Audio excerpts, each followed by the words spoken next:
नाज़रीन गिरामी, क़यामत की छोटी छोटी निशानियाँ रसूलुल्लाह सल्लल्लाहु अलैहि वसल्लम की फरमाई हुई हदीस में ये आई हैं कि लोग खुदाई माल को अपनी मलकियत समझने लगेंगे और ज़कात को डांट की तरह भारी समझेंगे और अमानत को अपना माल समझेंगे और मर्द बीवी की ताबेदारी करेगा और माँ की नाफरमानी करेगा और बाप को गैर समझेंगे और दोस्त को अपना समझेंगे और दीन का इल्म दुनिया कमाने को हासिल करेंगे और सरदारी और हुकूमत ऐसों को मिलेगी जो सब में निकम्मे हों, यानी बदजात और लालची और बदखल्क, और जो जिसके लायक ना होगा, जिस काम के लायक ना होगा, वो काम उसके सुपुर्द होगा। इस तरह की और बहुत सारी निशानियां हैं जो कि रसूलुल्लाह सल्लल्लाहु अलैहि वसल्लम ने फरमा दी और बता दिया कि जब ये छोटी छोटी निशानियां पूरी हो चुकेंगी उस वक्त सब मुल्कों में नसारा लोगों, ईसाइयों की अमलदारी हो जाएगी। और उस ज़माने में शाम के मुल्क में एक शख्स अबू सुफियान की औलाद से ऐसा पैदा होगा कि बहुत से सैयदों का खून करेगा और शाम और मिस्र में उसके हुक्म अहकाम चलने लगेंगे। ये बुनियादी तौर पर वो मामला है, वो बात है जो कि आज की इस वीडियो में डिस्कशन जिसके बारे में की जाएगी, और साथ ही साथ आपको यहूदियों की उन तैयारियों का जिक्र किया जाएगा जिनके बारे में शायद आप नहीं जानते, और साथ ही साथ यहूदियों की उन ज़ाती पैदा करदा या बनाई हुई निशानियों या उनके किताबों के मुताबिक जो निशानियां दी गई हैं उनका वक्तन फवक्तन जिक्र किया जाएगा। इन अक्सात में सबसे पहला जो जिक्र आज हम करने जा रहे हैं वो खूनी गोहन का करने जा रहे हैं, और आपको बताया जाएगा कि बुनियादी तौर पर खूनी गोहन क्या है और इससे क्या क्या तबाहियाँ आ सकती हैं। ईद उल फसा और ईद उल मज़ाल के मौका पर मतवातर 4 खूनी गोहन जो हुए हैं उनका क्या मतलब और मकसद बनता है। नाज़रीन गिरामी, तलमुदी शारहीन, अहबार और रहबान ने अहले यहूद को इस गलत फहमी में मुब्तला कर रखा है कि वो रब्बे कायनात की एक ऐसी मुंतखब और बरगज़ीदा कौम है जिसे अक़वाम आलम पर हुक्मरानी का खुदाए इख्तियार हासिल है। यही वजह है कि उनकी दुआओं में दाऊद और सुलेमान अलैहिस्सलाम की सल्तनत की वापसी का तज़किरा शामिल रखते हुए एक ऐसे ही मुस्तक़बिल का तसव्वुर हमेशा ताज़ा रखते हैं और माजी की महरूम करदा नेमतों से दोबारा सरफराज होने कौम को तैयार कर रखे हैं। यहाँ ये बात काबिल ज़िक्र है कि यहूदी अहबार और रहबान अगरचे हज़रत मोहम्मद मुस्तफ़ा सल्लल्लाहु अलैहि वसल्लम पर ईमान नहीं लाते हैं, मगर उन्हें नबी करीम सल्लल्लाहु अलैहि वसल्लम के सच्चे होने का कामिल यकीन है और आप सल्लल्लाहु अलैहि वसल्लम की एक एक पेशेन गोई के सच होने का एतबार है। यही वजह है कि वो सल्तनत दाऊद और सुलेमान की वापसी दरअसल दज्जाली हुकूमत के क़याम के अपने प्रोजेक्ट के लिए कोई कसर न छोड़ दें। कुरान मजीद और अहादीस मुबारक का अमीक मुतालिया करते हुए कुर्ब क़यामत के हालात से मुतल्लिक़ ज़ुबानी और नब्बी पेशेन गोइयों पर तहकीक कर रहे हैं और दज्जाल अकबर के ज़हूर के ज़माने को करीब करने और उससे आखिरी मार का हक़ बातिल अल-मलाहमतुल कुबरा में अपनी दानिश में शिकस्त से बचाने के लिए तमाम तर एहतियातें कर रखे हैं। यही वजह है कि उन्होंने अहादीस मुबारक में ज़ाहिर करदा कुर्ब क़यामत की अलामात सुगरा और अलामात कुबरा के मुताबिक तैयारियों का आगाज़ कर रखा है, जिसके लिए जिन वक़ुआत को वकू पज़ीर होना है उसके लिए माहौल साजगार बनाने में जुट गए हैं। दज्जाल अकबर को हज़रत ईसा अलैहिस्सलाम के हाथों शिकस्त से बचाने पर वो तदबीर इख्तियार की जाने लगी है जिनका तज़किरा अहादीस मुबारक में आ चुका है। शिकस्त से बचाने पर वो तदबीर जो कि पहली अहादीस मुबारक में जिक्र की गई है। अलबत्ता इन उलमा ने अपनी कौम के आम लोगों को इस गलत फहमी में मुब्तला कर रखा है कि वो जिस निजात दहिंदे के मुंतज़िर हैं वो मसाहिया है जिसका वादा रब्बे करीम ने किया, मगर हकीकतन वो दज्जाल अकबर है। ये अकीदा रासिख किया गया है कि उनके मसाहिया के ज़हूर के बाद सारी दुनिया पर उनकी हुक्मरानी का आगाज़ होगा और इस अजीम तर सल्तनत का पाया तख्त बैतुल मक़दस होगा, जिसके लिए मजहबी मुक़द्दस किताब में जो अलामात बताई गई हैं उनका पूरा करना ज़रूरी है। यहूदियों को ये बावर करवाया गया है कि सल्तनत दाऊद और सुलेमान की अहया के लिए बहुत से उमूर को अंजाम देना होगा और जिसके लिए चंद वक़ुआत का पेश आना ज़रूरी है जो अहले यहूद के लिए रब्बानी इशारे होंगे। उन्हें यह भी बताया गया है कि इन तमाम उमूर की तकमील इस सूरत में मुकम्मल होगी जब यहूदियों की अपनी एक ममलिकत हो जिसका ख्वाब उन्होंने दुनिया भर से यहूदियों को यकजा करते हुए अरब के कल्ब में इसराइल को बसाकर पूरा कर लिया और अब उसकी सरहदों को मदीना मुनव्वरा तक वसअत देते हुए ग्रेटर इसराइल में तब्दील करना चाहते हैं। उन्होंने बंजर सहराई खित्ते को मुंतकिल होने से यहूदियों की अक्सरियत के इनकार करने पर हिटलर के जरिए होलोकास्ट करवाया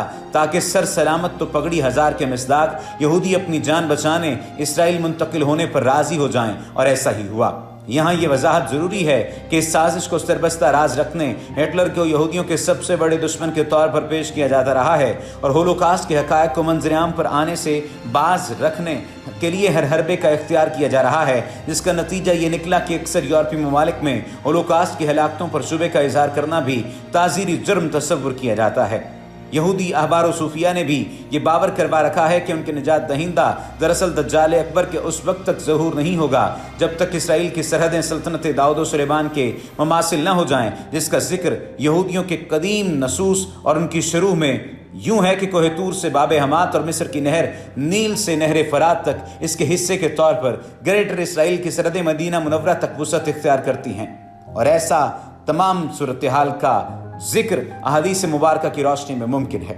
नाज़रीन गिरामी, हेकल सुलेमानी की तामीर के बारे में बैतुल कुदस पर जो यहूदियों ने तैयारियां हैं वो मुकम्मल कर ली हैं और उनके अकायद के मुताबिक ये तभी मुमकिन होगा जब मस्जिद अक्सा को शहीद कर दिया जाए और उसकी जगह कुदुसुल अक़दास की तामीर शुरू की जाए। इस काम के लिए भी वो हालात के अपने मुवाफिक होने की एक अलामत पेश करते हैं। यहूदी हाकामों यानी सूफी उलमा ने एक निशानी ये भी बताई है कि एक बरस में मतवातर 4 सुरखूनी कामिल गोहन का वकूफ़ पज़ीर होना अहले यहूद के लिए नादिर मौका होगा जो शाज़ व नादिर ही पेश आता है और अगर ऐसा होता है तो यहूदियों पर बज़ाहिर मुश्किल और सख्त तरीन हालात पेश आएंगे, मगर आखिरकार उन्हें ही फतह नसीब होगी। चूँकि यहूदी तसव्वुफ जिसका नाम क़िबाला है उसके मुताबिक बहुत सारी और निशानियाँ भी बताई जाती हैं या और बहुत सारी निशानियों का जिक्र किया जाता है। यहूदी तसव्वुफ जिसका नाम क़िबाला है उसमें ये तमाम तर निशानियाँ मौजूद हैं कि अब कुदुसुल अक़दास यानी हेकल सुलेमानी की तामीर का आगाज़ कर देना है। इसलिए 2014 और 2015 ईस्वी में मतवातर 4 सुरखूनी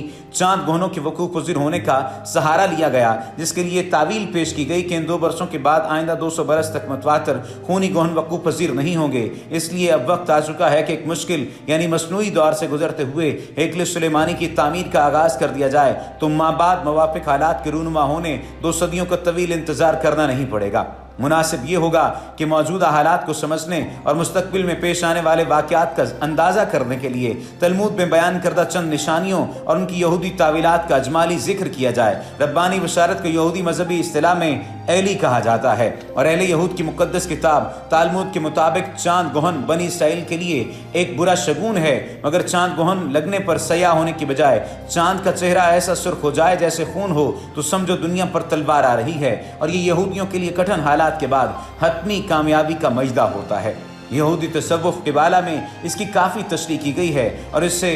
दर्द ज़ाह के बाद विलादत की खुशी से ताबीर किया गया है। क़िबालाती तशरीहात के मुताबिक चांद और सूरज गोहनों का ज़मीन पर रूनुमा होने वाली तब्दीलियों से गहरा ताल्लुक है। इनके नज़दीक रूज़ ज़मीन पर जब कभी 4 खूनी चांद गोहन एक तरतीब में आते हैं तो बनी इसराइल पर एक आफत नाजिल होती है जिसमें यकीनी फ़तह पोशीदा होती है। फ़तह का मजदा सुनाने वाले इन गोहनों की एक और इनफरादियत ये होती है कि ये मुअय्यन वक्त में रूनुमा नहीं होते। वो ये बावर करवाते हैं कि गुज़श्ता निस्फ़ हज़ारे में सिर्फ 3 मरतबा ऐसा हुआ है और चौथी मरतबा 2014-15 ईस्वी में हुआ और इसके बाद मज़ीद 200 बरस तक ऐसा नहीं होगा। गुज़श्ता 500 बरस में पहली मरतबा ऐसा नादिर फल्कियाती नज़ारा 1492 से 1493 में देखने को मिला था, जिसके बाद उन्हें स्पेन से ईसाई फतवा सादर करवाते हुए जिला वतन किया गया। मगर उसी दौर में कोलंबस ने अमेरिका को दरियाफ्त कर लिया और यहूदी वहाँ मुंतकिल होना शुरू हुए, जो पहली मिसानी यानी फ्रीमेसन ममलिकत भी है और जिसके इक़्तिदार को उन्होंने नापाक मंसूबों की तकमील के लिए अभी तक इस्तेमाल करते आ रहे हैं। ये बताया जाता है कि ऐसा नादिर वाक़या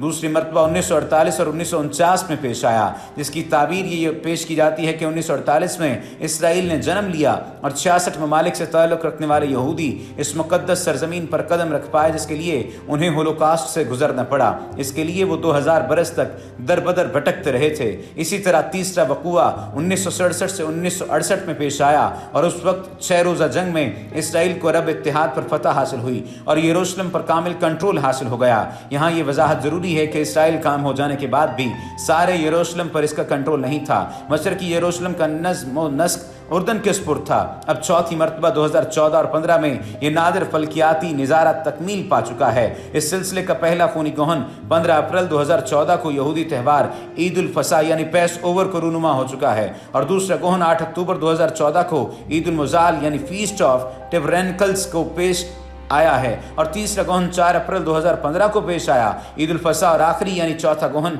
28 सितंबर 2015 को ईद उल मुजाल के मौका पर पेश आया। और इस तमाम तर सूरत हाल की एक और इनफरादियत ये थी कि 4 खूनी गोहन